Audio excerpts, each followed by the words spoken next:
Cândido Bracher, presidente do Itaú Unibanco, um empresário de sucesso e um profissional e uma pessoa que eu tanto admiro.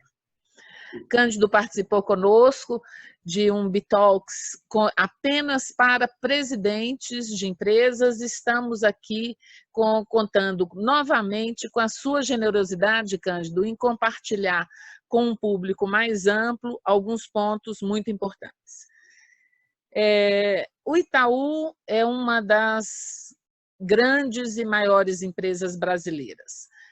Conta aqui para a gente qual foi a sua grande surpresa com essa crise, além dela própria. Ela própria, né? Além dela própria. Uma crise enorme, uma surpresa enorme com a crise ela mesma, e é engraçado, né? Porque depois que a crise acontece, você se pergunta, mas por que eu me surpreendi? Porque os sinais já vinham. Enfim, desde começo de fevereiro, você tinha gente, isso aqui vai virar uma pandemia, vai virar... Mas, enfim, de alguma maneira, você entra numa espécie de negação, porque a ficha só cai efetivamente naquela semana, que teve a sexta-feira 13 de março. Naquela semana é que, enfim, a ficha caiu, que a gente percebeu que, de fato, havia uma grande crise. Eu acho que a surpresa foi positiva nesse sentido. A minha grande surpresa foi a rapidez com que o banco foi capaz de reagir e de se adaptar a um cenário tão diferente e com tantas incógnitas. E talvez o fato de ter incógnita seja mais importante do que o fato de ser diferente.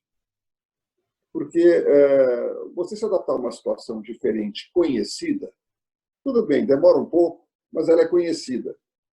Você estuda a situação e sabe dimensionar os seus recursos, seu tempo, para essa nova situação conhecida. O fato é que a gente saiu de uma situação que era a rotina, que era o status quo, para uma situação muito desconhecida. Você sabe o que você tem que fazer imediatamente, talvez, você sabe como as coisas estão, mas você não sabe quanto tempo duram, nem quanto tempo durarão. E você precisa se adaptar a isso, então. Então, a rapidez com que uma instituição tão grande, com 95 mil funcionários no mundo, 85 mil no Brasil, tem sido capaz de se adaptar a esse cenário muito mais mutante, muito mais incerto, tem sido uma surpresa positiva para mim. Cândido, e na sua visão, qual foi a alavanca que permitiu que essa adaptação fosse tão rápida? A gente conversou dias atrás e você relatava de uma maneira muito precisa a grande alavanca de desenvolvimento que vocês tiveram. Conta um pouquinho disso para a gente, por favor. Você sabe que eu acho que a grande alavanca foi reconhecer rapidamente que havia uma grande crise e que tudo tinha que mudar. Quer dizer, foi abandonar as vacas sagradas. O banco, naturalmente, como toda grande empresa, tem a sua rotina de reuniões, os seus rituais, as suas liturgias, que a gente segue porque funciona há muitos anos. E no primeiro dia, quer dizer, que foi dia 16 de março, quer dizer, depois do fim de semana, eu cheguei no banco e falei, tudo isso precisa mudar. Fim das reuniões de rotina, ficam apenas, das reuniões de rotina, nós vamos manter apenas aquelas que tratam de gestão de risco. Vamos passar a ter uma reunião com pouca gente, todos os dias, 2 horas por dia. Então, pouca gente, são 6 membros do comitê executivo e mais outras 5 pessoas que estão em funções muito importantes, por exemplo, 2 pessoas de marketing, interno e externo, porque a comunicação a gente sabia que seria fundamental. Algumas pessoas de controle de risco, enfim, 11 pessoas que fazem isso que a gente chama checkpoint. O nome saiu, não sei como, porque eu comparei no primeiro dia, falei assim, isso aqui é como os pilotos fazem na cabeceira da pista. Aquela lista de verificação, tem gasolina no tanque, tem não sei o quê, o flap está funcionando, não sei o quê está funcionando. para poder decolar, nós vamos fazer isso todos os dias. Tem liquidez no caixa do banco? Como é que está a nossa estrutura de capital? Como é que está a evolução de crédito? Como é que está o funcionamento das agências? Como é que está a questão de risco operacional? Tecnologia, está conseguindo colocar as pessoas em home office? Enfim, um checklist que você faz e todos os dias você repassa rigorosamente por 2 horas aqueles pontos todos e vai acompanhando as evoluções e vai adaptando. E deixa o resto do dia livre para cada um tocar a sua área e para você lidar com o inesperado. Porque é cheio de inesperado esses dias. Quer dizer, você precisa ter tempo livre para o inesperado. Todo mundo precisa ter tempo livre para o inesperado. Então, eu acho que foi uma coisa assim, meio intuitiva, feita sem grande ciência, se você quiser. Eu acho que aí talvez tenha me ajudado o fato de que eu trabalhei muito tempo em empresa muito pequena, um banco muito pequeno, em que você mexe muito rápido com as peças, então essa memória volta assim, e tem funcionado bem. Que bacana. Na verdade, quando você fala dessa intuição, né, de uma aprendizagem acumulada, que muitas vezes nem consciente está, e que foi útil no momento em que nós mudamos o eixo de gestão de risco para a administração das incertezas, né?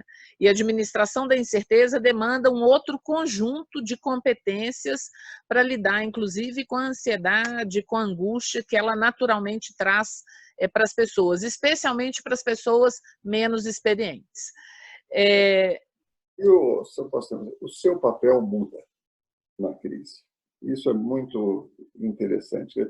Uma coisa que eu sempre falei assim para as pessoas, à medida que elas são promovidas no banco, eu digo, olha, quando a gente é promovido, à medida que a gente ascende na carreira, a gente faz menos aquilo que a gente gosta, a gente faz até menos aquilo em que a gente é bom, a gente faz aquilo em que a gente é necessário.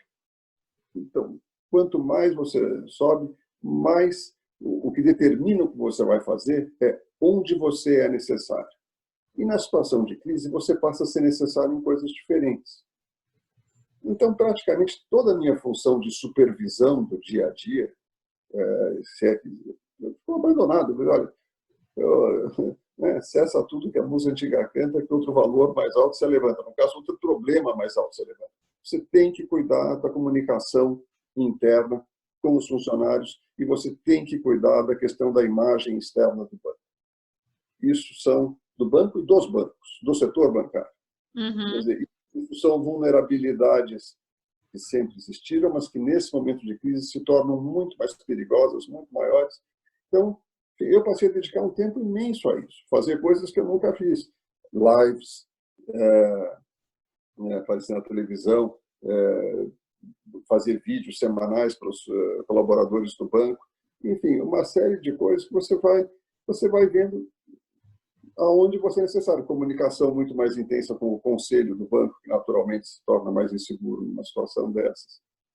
Enfim, você precisa, eu acho, reconhecer que a situação nova exige comportamentos novos. Muito legal isso.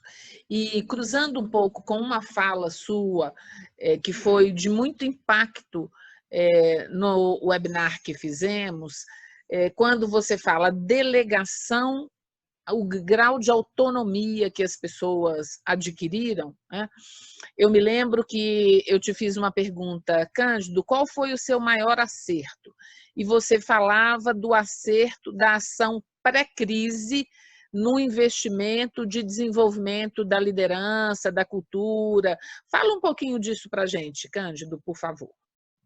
Eu acho que nessas horas você colhe um pouco o que plantou, em termos de ambiente, em termos de equipe.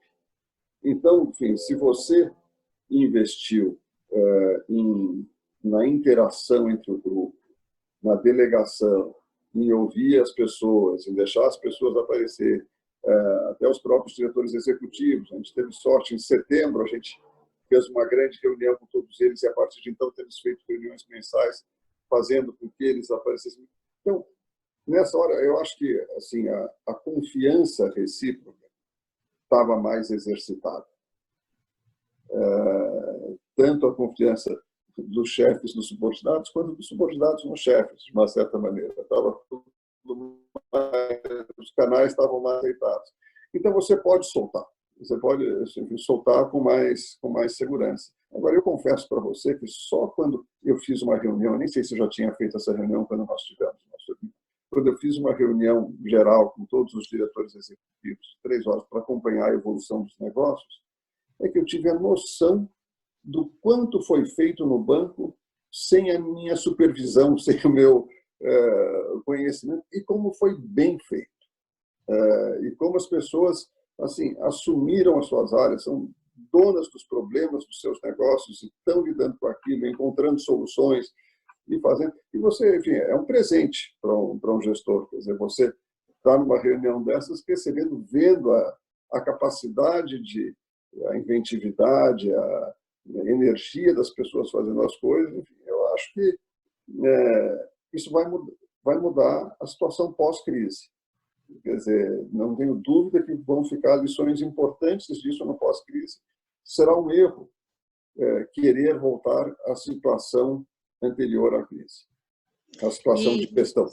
E, nesse sentido, o tom do executivo principal, o tom dos executivos principais é muito importante para que a gente não volte às ineficiências ou mude as alavancas que foram descobertas nesse período, né? Essa questão da autonomia, Cândido, é uma das grandes alavancas que as empresas estão descobrindo, meio na marra, né, que elas podem exercitar.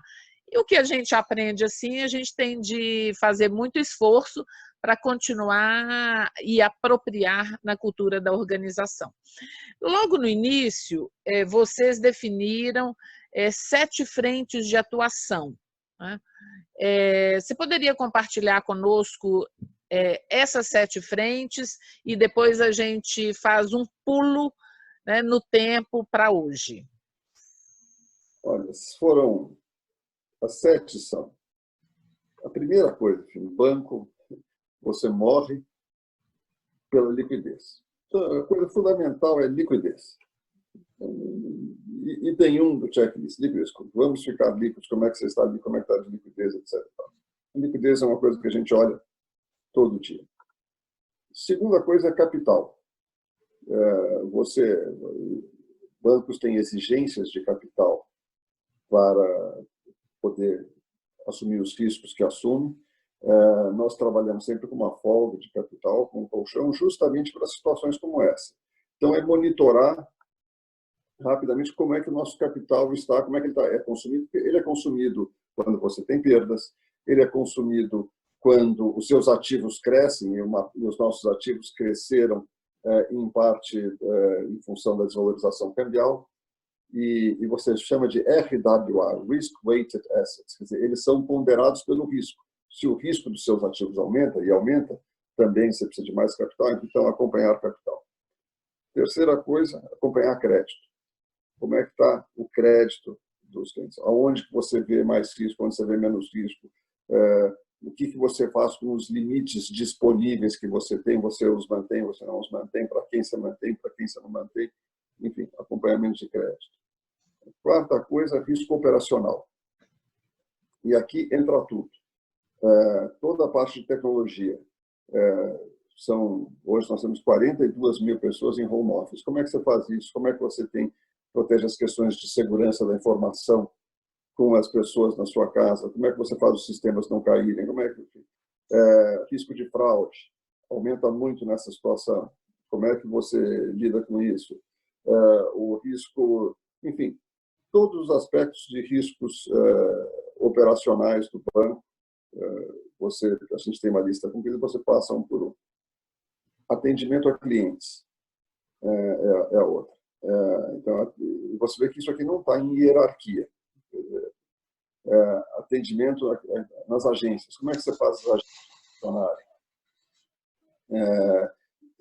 Como é que você lida com o receio dos funcionários que têm que estar nas agências atendendo fila Agora tem 1 metro de distância cada um, então as filas ficam fora das agências. Como é que você contrata pessoas para organizar isso?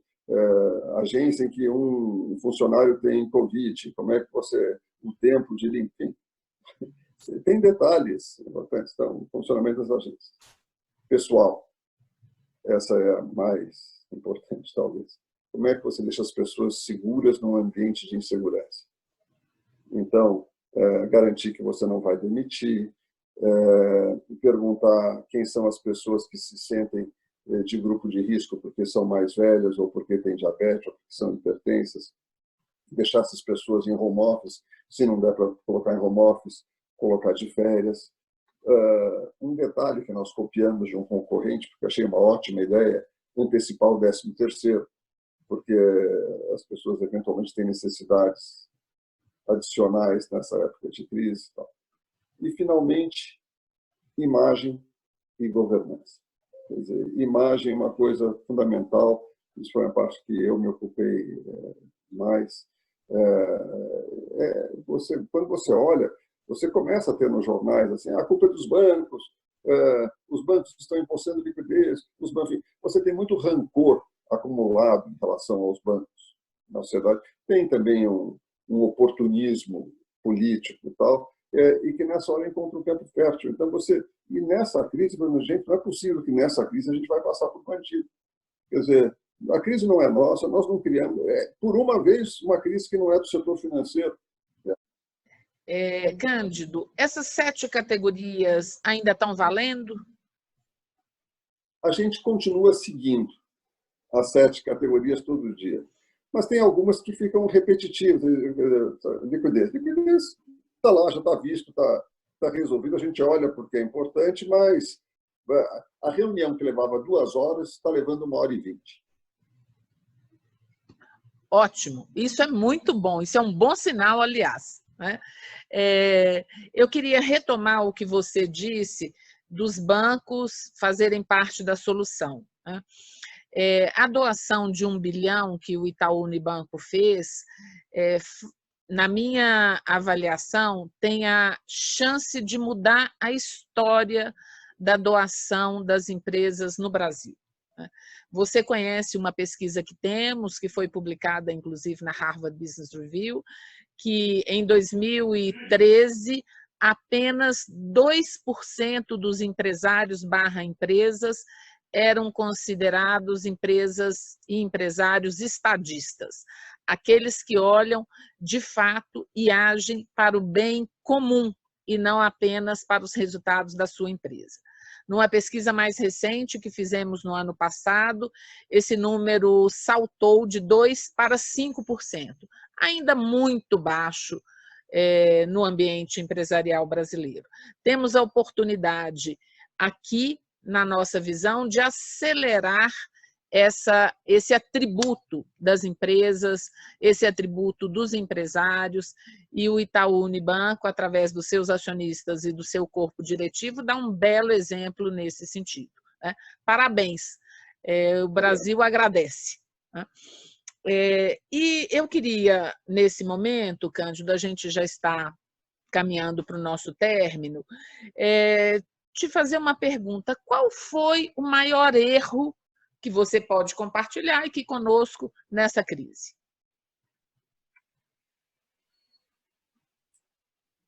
Bom, teve um erro enorme que eu me recrimino sempre, foi como eu demorei tanto para perceber. Eu tenho um grande amigo fraterno, com quem eu converso muito, que é o Fernando Rainer. E ele tinha me dito, no começo de fevereiro, olha, isso aqui vai virar uma pandemia. E eu ouvi aquilo, não é que eu achei que ele tivesse errado, ele é muito, mas eu jamais pensei na aplicação prática daquilo. Não pensei na gestão do banco, não pensei nos meus investimentos pessoais, não pensei em nada. Então, enfim, de como a gente resiste a incorporar notícias ruins. É uma coisa impressionante, que mecanismo mental é esse? Eu acho que esse foi o principal erro.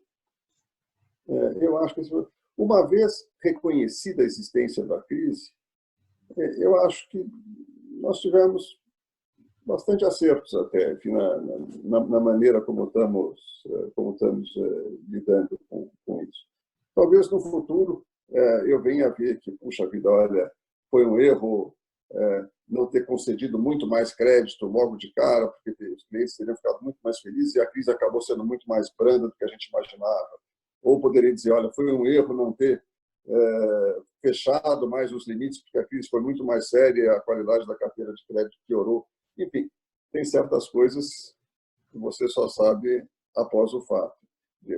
Com a quantidade de conhecimento disponível a cada momento, eu acho que o principal erro foi ter desprezado os sinais, os indícios muito fortes da crise que já, pelo menos desde meados de fevereiro, existiam, e só um mês depois é que a gente foi reagir. Super bacana esse ponto que você coloca como um alerta, né? Um alerta para os executivos, para os dirigentes, de sinais que a gente não dá o valor necessário e de um alerta também para os indivíduos, que o nosso corpo também dá sinais e que não raramente a gente despreza, né? Talvez aqui a gente seja um desafio à nossa arrogância, um desafio à nossa vontade de ser eterno e infinito, né? Eu queria fazer uma última pergunta, Cândido, que conte aqui para a gente, só para nós, como que está sendo trabalhar em casa? Quais são os desafios, família, equipe, trabalho, enfim, como que esse ambiente está se dando? E você está fazendo a quarentena para valer? Estou fazendo a quarentena super séria, eu só saio, assim, faz 6 semanas que eu não entro num carro. Mas eu saio sábados e domingos de bicicleta pela cidade inteira, rigorosamente, de máscara e tal, mas não deixo de fazer minhas 3, 4 horas de bicicleta passeando por São Paulo todo sábado e domingo, como eu sempre fiz. Mas isso eu considero fazer quarentena, estilo alemão. Os alemães são muito rigorosos e você só pode sair de casa lá para 2 coisas. Ou 3, para fazer compras, para ajudar um parente mais velho ou para fazer esporte. Então, eu sinto que eu estou no absoluto rigor da norma. Mas, olha, tem sido uma surpresa muito positiva trabalhar de casa. O grau de interação com as pessoas é muito bom. Para essas reuniões que a gente faz, esses sistemas que a gente usa, Zoom, Teams, tal, tem funcionado muito bem. Estar em casa o dia todo, eu tenho uma casa muito gostosa. E só agora eu percebi como ela é gostosa. No sentido de você passar tantos dias podendo usufruir da sua casa, almoçar com a sua mulher, no caso, estamos aqui, a minha sobrinha caçula, que mora conosco, tem 21 anos, minha mulher e eu. Enfim, nós 3 estarmos juntos aqui, almoçando, jantando, fazendo, às vezes, jantares virtuais com amigos, com os outros filhos que estão longe. Tem sido uma experiência boa. Eu percebi muito cedo que você precisa ser disciplinado, ter rotina, se arrumar como se você fosse para o trabalho, tomar banho, pôr uma roupa boa, fazer a barba. Eu brinquei no outro dia num vídeo que eu fiz para os funcionários do banco. Eu falei, olha, o teste é de atender a porta. Você está vestido de maneira que, se tocar a campainha, você pode atender a porta e não ficar envergonhado. Então, é assim que você tem que estar em casa. Como se sempre fosse chegar alguém e você fosse atender a porta. Enfim, mas tem sido uma experiência surpreendentemente agradável. Naturalmente, é agradável para quem pode estar num ambiente gostoso. E é um agradável, assim, meio entre aspas, porque é difícil ser agradável quando o mundo lá fora está meio derretendo. De realidade que você sabe que, enfim, que a situação não é sustentável. Uhum. Não pode ser para sempre assim. Uhum. Mas que bom que o momento tem aí suas delícias de uma convivência familiar. Cândido, uma mensagem final para que a gente possa encerrar? Olha, a mensagem final é, enfim, os momentos difíceis são excelentes quando a gente consegue passar por eles e acumular as lições que eles nos ensinaram. Então, enfim, ainda com todas as incertezas que essa crise tem, o fundamental é preparar a empresa para, 1, sobreviver, 2, ser capaz de usufruir do conhecimento acumulado durante a crise. É para isso que a gente está trabalhando. Super bacana. Muitíssimo obrigada. É sempre um privilégio essa prosa com você. Conforme eu falei no início, um profissional e uma pessoa que eu tanto admiro. Muito obrigada, Cândido. É recíproco. Muito obrigado, Betânia. Obrigada. Tchau.